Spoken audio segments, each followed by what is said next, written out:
संकट मोचन भगवान गणेश की जय। प्रिय भक्तों, आइए जानते हैं संकष्टी चतुर्थी कब है। अप्रैल 2026 में पड़ने वाली संकष्टी चतुर्थी को विकट संकष्टी चतुर्थी के नाम से जाना जाता है। यह व्रत भगवान गणेश को समर्पित है और माना जाता है कि इस व्रत को करने से जीवन के बड़े से बड़े संकट को दूर किया जा सकता है। संकष्टी चतुर्थी अप्रैल 2026 तिथि और शुभ मुहूर्त। हिंदू पंचम के अनुसार चैत मास के कृष्ण पक्ष की चतुर्थी को यह व्रत रखा जाएगा। तारीख 5 अप्रैल 2026 रविवार। चतुर्थी तिथि प्रारंभ 5 अप्रैल 2026 को दोपहर 11:59 AM से। चतुर्थी तिथि समाप्त 6 अप्रैल 2026 को दोपहर 2:11 PM तक। चंद्र उदय का समय पूजा का मुख्य समय रात 9:29 PM।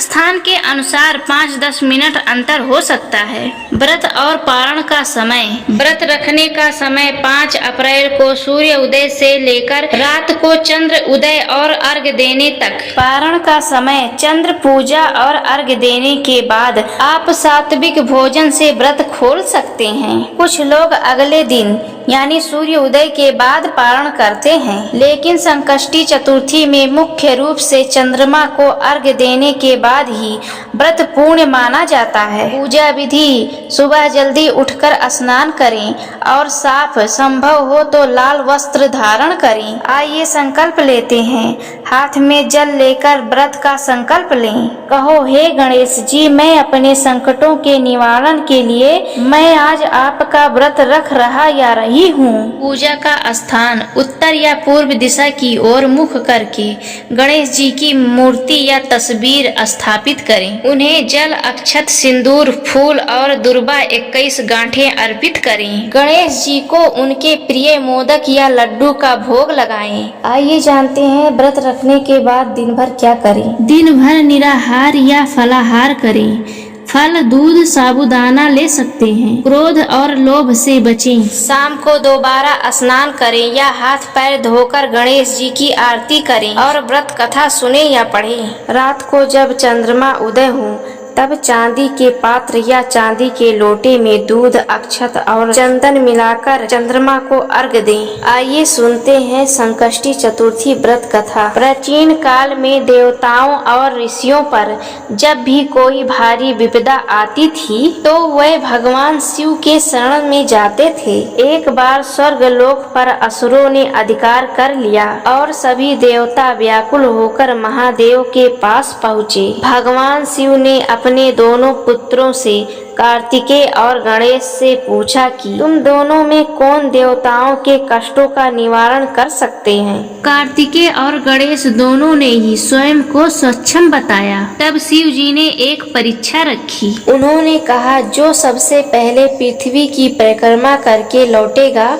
वही देवताओं का सेनापति बनेगा और प्रथम पूजनीय माना जाएगा। कार्तिकेय तुरंत अपने वाहन मयूर मोर पर सवार होकर पृथ्वी की परिक्रमा के लिए निकल गए, परंतु गणेश जी का वाहन मूषक चूहा था और उनका शरीर भारी, जिससे पृथ्वी की परिक्रमा करना उनके लिए कठिन था। तब गणेश जी ने अपनी बुद्धि का प्रयोग किया। उन्होंने अपने माता पिता भगवान शिव और माता पार्वती को एक ऊंचे आसन पर बिठाया और उनकी 7 बार परिक्रमा की। जब कार्तिकेय वापस आए तो उन्होंने गणेश जी को वहीं बैठा पाया। शिव जी ने जब कारण पूछा तो गणेश जी ने कहा, शास्त्रों के अनुसार माता पिता के चरणों में ही समस्त ब्रह्मांड और पृथ्वी समाहित है। मैंने आपकी परिक्रमा कर ली, इसका अर्थ है मैंने पूरी पृथ्वी की परिक्रमा कर ली है। शिव जी उनकी बुद्धि से अति प्रसन्न हुए